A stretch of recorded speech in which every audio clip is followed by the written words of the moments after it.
A continuación, la ponencia Las virtudes cristianas en el ejercicio de la medicina. Esta ponencia destaca el valor y la importancia de la integridad, la compasión, la caridad, la paciencia y la humildad, entre otras virtudes, en el contexto de la atención médica. Se sugiere que estos principios fundamentales del cristianismo deben ser no solo la base de la práctica médica, sino también la guía moral que informa las decisiones y acciones de los profesionales de la salud. El doctor Manuel Martínez Sellés es un médico con una impresionante trayectoria académica y profesional. Licenciado y doctor en Medicina y Cirugía por la Universidad Complutense de Madrid. Ha obtenido diplomas y másters en Estadística y Diseño en Ciencias de la Salud, así como en Gestión Clínica y Dirección Médica. Actualmente ejerce como jefe de sección de cuidados cardiológicos agudos en el Hospital Universitario Gregorio Marañón y es catedrático de Medicina en la Universidad Europea de Madrid. Es profesor asociado en la Universidad Complutense de Madrid y profesor titular en la Universidad Autónoma del Estado de México. Ha dirigido un notable número de tesis doctorales y ha sido profesor en múltiples másters oficiales, principalmente de ética y cardiología, en universidades tanto nacionales como internacionales. Ostenta cargos de relevancia en sociedades y comités científicos como la presidencia de la Sociedad Española de Infecciones Cardiovasculares. Ha recibido numerosos premios en el campo de la ética y la cardiología y ha contribuido con una extensa producción científica, incluyendo la autoría de libros de divulgación médica reconocidos tanto a nivel nacional como internacional. Con ustedes, el doctor Manuel Martínez Sellés, presidente del Colegio de Médicos de Madrid. Bueno,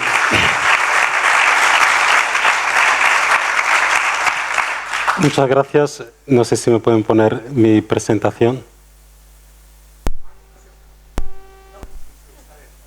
Aquí está. Bueno, no, pero no está bien configurado. Bueno, aquí, bueno, bien, perfecto.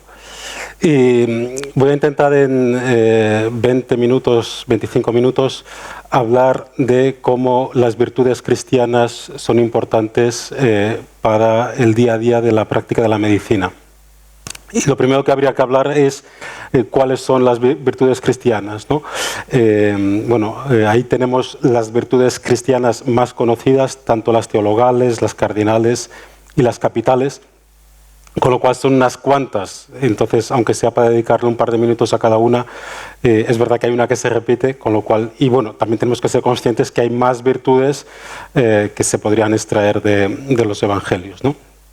Y me voy a basar un poquito en un libro que habla algo de esto, aunque con una perspectiva distinta, y también un artículo que publicamos este año sobre, bueno, el espíritu que tiene que marcar la práctica de la medicina, ¿no?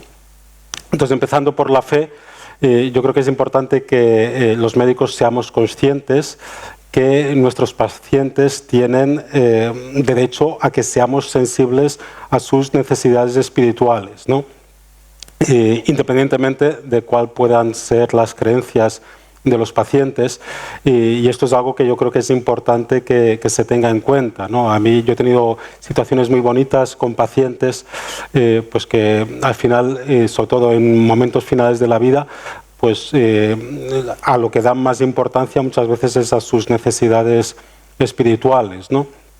Habría que hablar del concepto de espiritualidad que va incluso más allá del concepto de religión, y luego también pues los que tenemos el don de la fe y todos los que estamos en esta sala pues sabemos que el dolor y el sufrimiento, que muchas veces cuesta verle el sentido desde el punto de vista humano, aunque también se puede, también en personas sin fe se pueden sacar aspectos positivos del dolor y del sufrimiento. Yo eso también en la pandemia lo viví con compañeros que estuvieron gravemente enfermos a raíz del COVID, pues que luego me decían que esa experiencia les había servido para crecer y que eran mejores personas y mejores médicos después de haber pasado por ese sufrimiento, ¿no? O sea que el dolor y el sufrimiento también desde el punto de vista humano pueden tener sentido, pero los que tenemos fe sabemos que el dolor y el sufrimiento, y sobre todo el dolor y el sufrimiento al final de la vida, pues tienen un efecto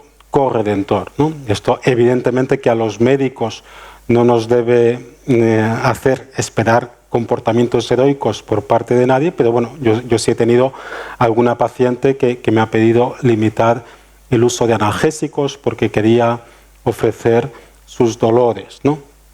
La esperanza es clave, ¿no? Yo creo que además sabemos que la esperanza es lo que nos permite prepararnos para entrar en el cielo, ¿no? Entonces yo creo que los médicos sí tenemos que tener esta visión de dejar siempre abierta la puerta a la esperanza, y creo que esto también implica muchas veces también a la familia. Pongo ahí una foto que me han dejado de una paciente, pues como el tener...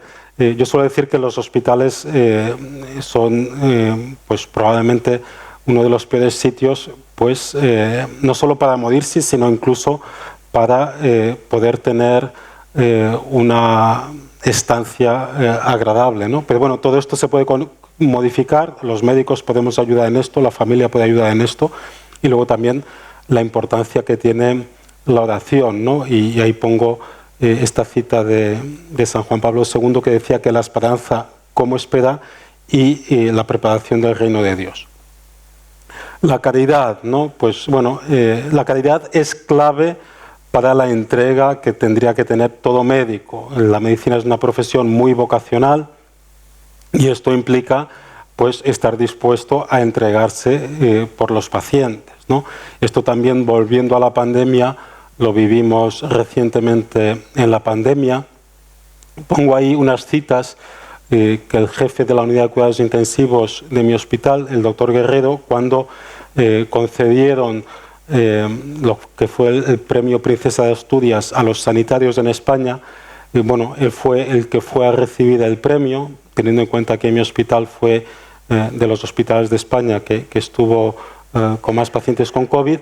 Bueno, y él un poco hablaba de esto, ¿no? Cómo el ejercer la medicina o como tener una profesión sanitaria, pues tiene este componente de entrega, de compasión, de empatía, de diálogo con los enfermos, ¿no? Y yo creo que la caridad tiene que estar implícita en el ejercicio de la medicina, porque ser médico es algo más que una profesión, no solo porque todos los cristianos tenemos que ayudar al prójimo, ¿no? Sino porque el médico tiene esta situación peculiar, que tiene un prójimo que está en una situación pues de debilidad, de vulnerabilidad, y por lo tanto ahí es particularmente importante escuchar, paliar y consolar.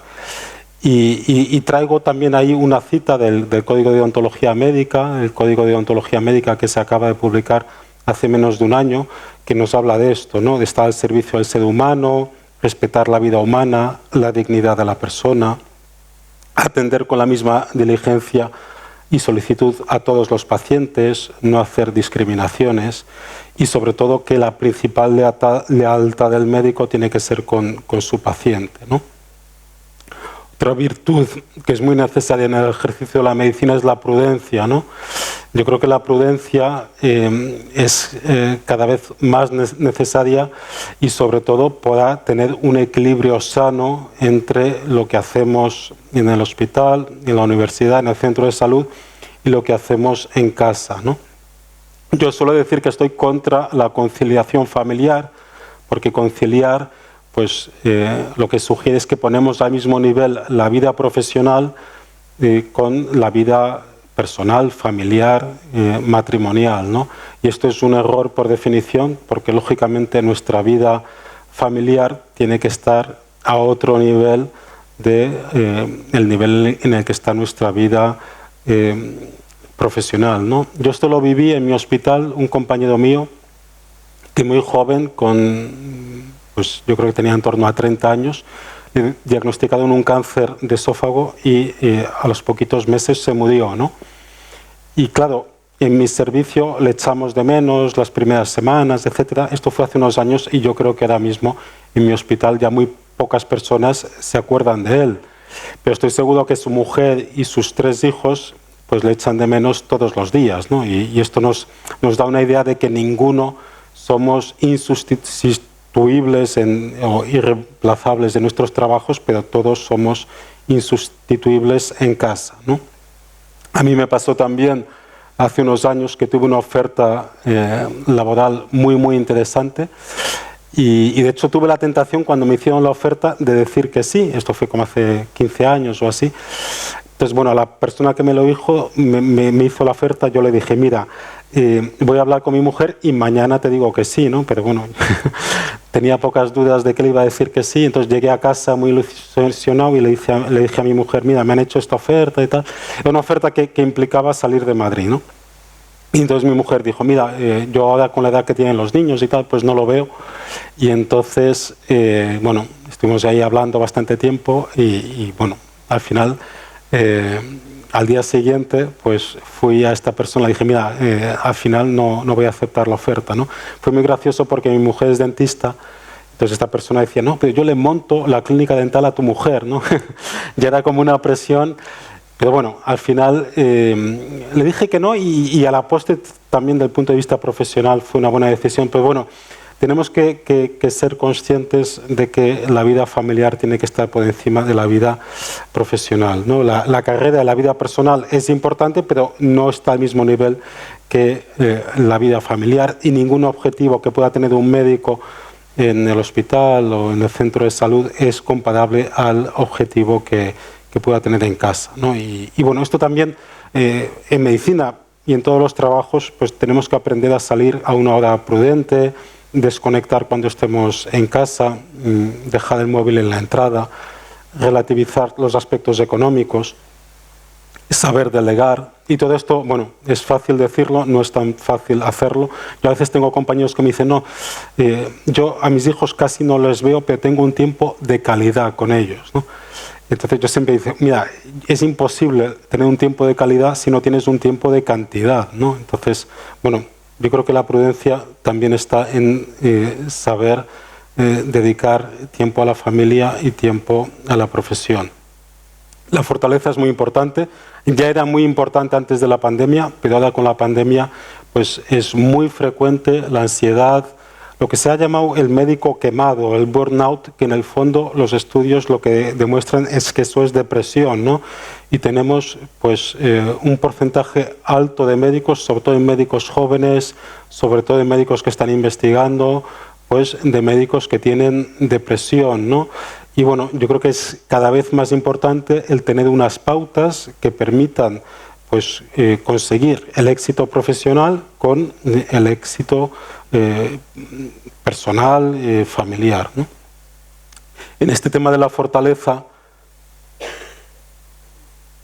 el saber que ya en torno a 1/3 de los médicos en España han pensado en algún momento dejar la profesión, ¿no? Entonces nos da un poco la idea de hasta qué punto es importante. El tema de la justicia, yo aquí lo enfoco mucho a decir la verdad, ¿no? Y cada vez es más difícil, en algunos casos puede incluso ser ilegal decir la verdad, decir cosas como que hay dos sexos, que los hombres y las mujeres somos distintos, que es imposible cambiar de sexo a una persona, todos los varones tenemos cromosomas XY en todas nuestras células, con lo cual a mí no me pueden cambiar el sexo, me podrían cambiar el aspecto exterior, la genitalidad, me pueden hormonar con todo lo que implica de aumento de riesgo de cáncer, de enfermedades cardiovasculares, de osteoporosis y muchos otros problemas, pero no me pueden cambiar el sexo porque el sexo está determinado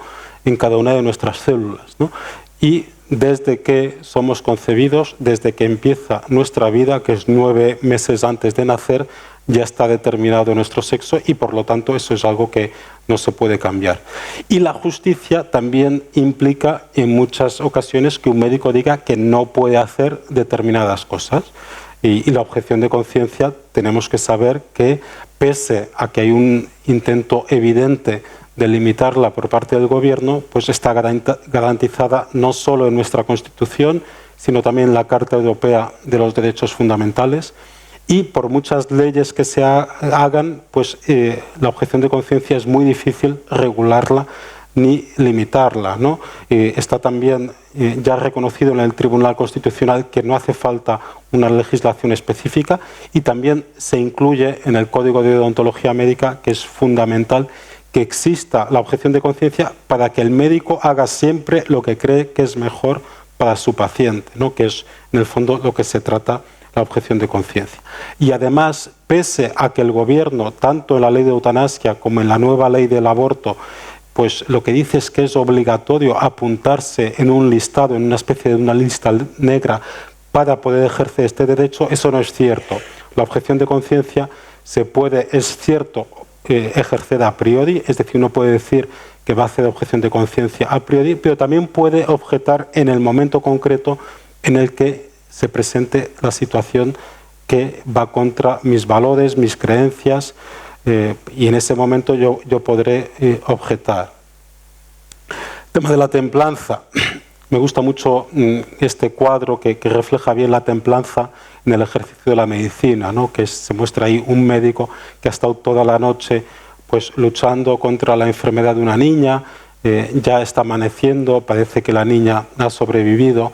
Y bueno, no me puedo detener mucho en esto, pero también Edmund Pellegrino, que es de los médicos que más ha hablado de esto, pues decía esto, ¿no? Que la medicina es la más humana de las artes, la más artística de las ciencias y la más científica de las humanidades. La humildad. Voy a empezar con la humildad de que no sé si va a funcionar el vídeo, ¿no? Pero porque había aquí unos problemillas. Pero bueno, traía aquí un vídeo que un poco para mostrar el tema este de la humildad, que se trataba simplemente de contar los pases de pelota. Es importante que hay que contar los pases de pelota únicamente entre los jugadores de camiseta blanca, ¿no? Entonces va a funcionar, con lo cual si pueden contar pases de pelota entre jugadores de camiseta blanca.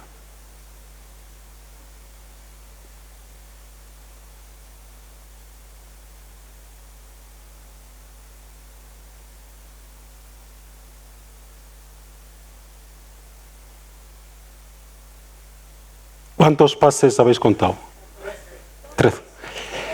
¿Quién ha visto un animal? Que levante la mano. ¿Quién ha visto un animal? Vale, más o menos la mitad de la gente. ¿Quién no ha visto un animal? Vale, es como un tercio, así.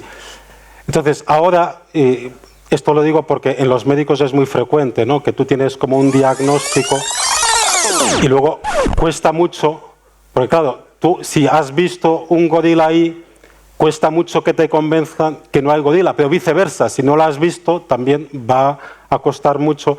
Entonces, la virtud de la humildad es importante. ¿Por qué? Porque en el fondo todos percibimos realidades distintas, ¿no? Esto nos pasa en el día a día, pero también nos pasa a los que somos médicos en el ejercicio de nuestra profesión. Entonces, claro, tú a veces has visto una cosa que tu compañero no ha visto o viceversa, ¿no? Entonces, el tener la humildad, yo por ejemplo en mi unidad, que como se ha dicho, yo me dedico un poco como a la UBI del corazón, ¿no?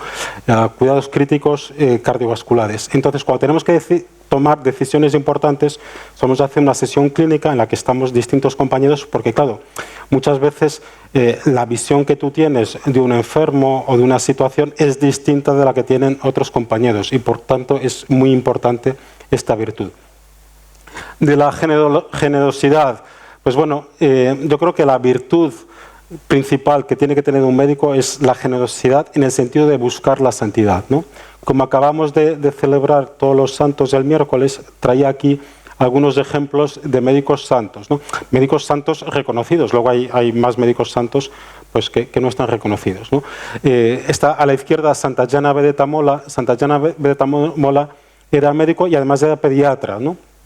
Entonces, ella estando embarazada de su cuarto hijo, en este caso era hija, pues le dicen, tiene un tumor, y entonces pues o interrumpimos, tratamos la enfermedad que tiene en este momento, pero eso va a implicar la muerte de la niña, o dejamos que siga el embarazo, pero en ese caso lo probable es que te mueras, ¿no? Además se lo contaban porque ella era compañera y los que le contaban esto eran sus compañeros, ¿no?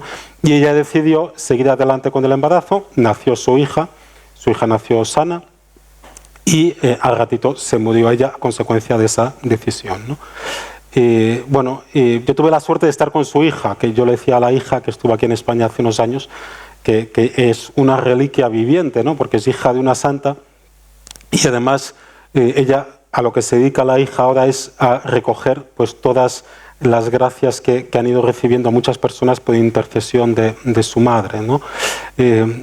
Tanto la hija como el marido estuvieron en la canonización de la madre, ¿no? Pues, o sea, muchos sospechamos que nuestra madre es santa, ¿no? Pero estos lo saben de verdad, ¿no? Entonces es un ejemplo muy bonito. San José Moscati a mí me gusta mucho porque no solo era médico.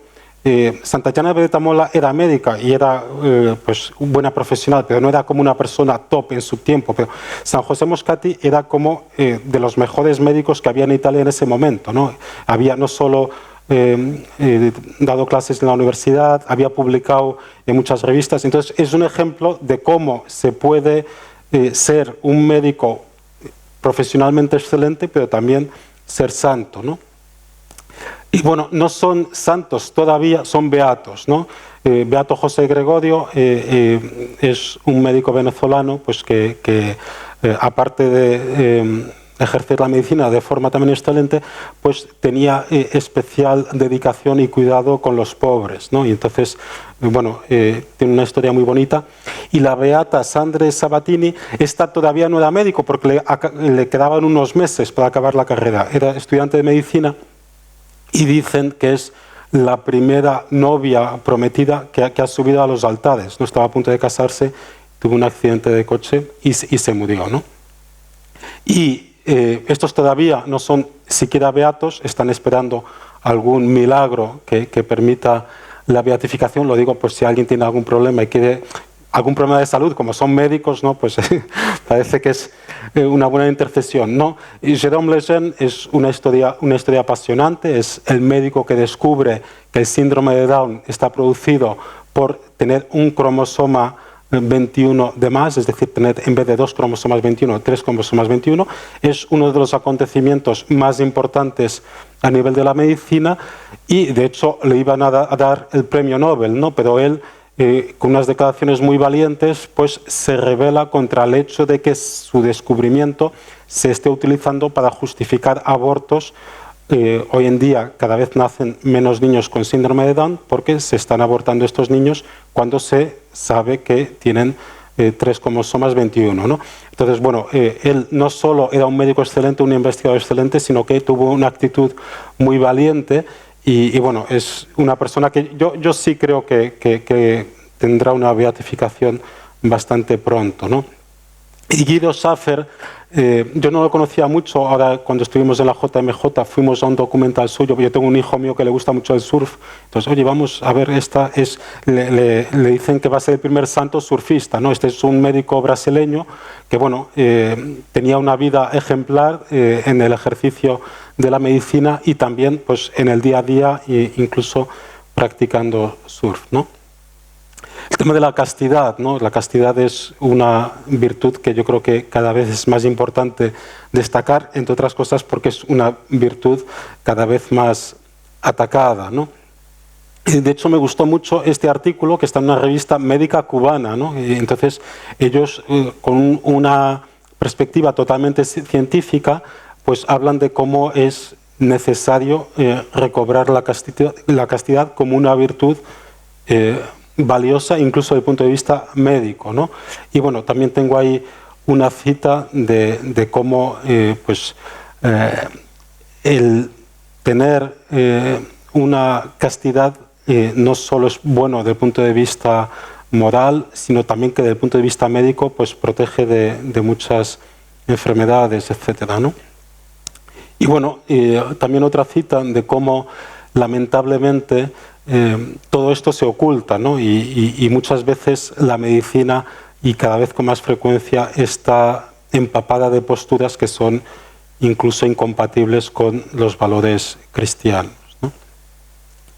Y la relación sexual entre médico y paciente es particularmente injusta porque, como hemos dicho antes, los pacientes están en una situación de vulnerabilidad, de dependencia, con lo cual pues ya desde 4 siglos o 5, entre 4 o 5 siglos antes de Cristo, en el juramento hipocrático, pues se decía de forma clara que no se podría tener un abuso sexual de los pacientes, ¿no? Yo muchas veces cuando hablo de estos temas me dicen, no, es que usted dice eso porque es cristiano y tal, también del aborto, de la eutanasia. Ya el aborto y la eutanasia están condenados en el juramento hipocrático, 450 años antes de Cristo, con lo cual a Hipócrates supongo que no se le puede acusar de ser cristiano, ¿no? Bien, la otra virtud de la que quería hablar es la gratitud, ¿no? La gratitud también respecto a no solo nuestros maestros, sino a las personas que se están formando con nosotros, ¿no? Entonces, yo creo que los médicos tendríamos que intentar pues, conocer mejor una enfermedad, tratar bien a nuestros pacientes, pero también contribuir para que la profesión sea un espacio de crecimiento, que las personas que vienen detrás de nosotros pues, vayan a tener una mejor formación y vayan también a seguir trabajando en el crecimiento de la medicina, ¿no? La diligencia, ¿no? Bueno, la diligencia yo lo interpreto como el estar siempre disponible, ¿no? Que es algo que a mí sí me enseñaron cuando yo era residente, pero que se ha ido perdiendo un poco y ahora pues es más frecuente pues que haya menos disponibilidad, ¿no? Un buen médico tiene que ser un poco idiota, ¿no? El médico idiota es el médico que pues aunque esté saliente de guardia, pues está dispuesto a no librar la guardia para ir a ver a un paciente, o pues que está dispuesto a hacer alguna cura a un paciente que tiene una herida que es particularmente desagradable o que se expone al contagio del COVID, o que está dispuesto a ayudar a otros compañeros, pues si un cirujano lo está pasando mal, el otro entra en el quirófano, etcétera, ¿no? Bueno, esto es algo que yo creo que es muy necesario para el ejercicio de la medicina. Bueno, algunas de estas características las hemos resumido en esta regla mnemotécnica que forma la palabra gentilhombre. Bueno, yo como soy cardiólogo, hay un cardiólogo catalán que yo creo que sintetiza bastante bien esta visión de los valores cristianos en el ejercicio de la medicina, y entonces lo que hicimos fue pues, hablar de algunas de estas virtudes que creemos que son importantes para el ejercicio de la medicina. Y bueno, ahí tampoco me voy a detener porque ya he comentado varias de ellas, pero bueno, yo creo que es una buena práctica, los que somos médicos, de vez en cuando repasar si estamos cumpliendo con cada una de estas cosas.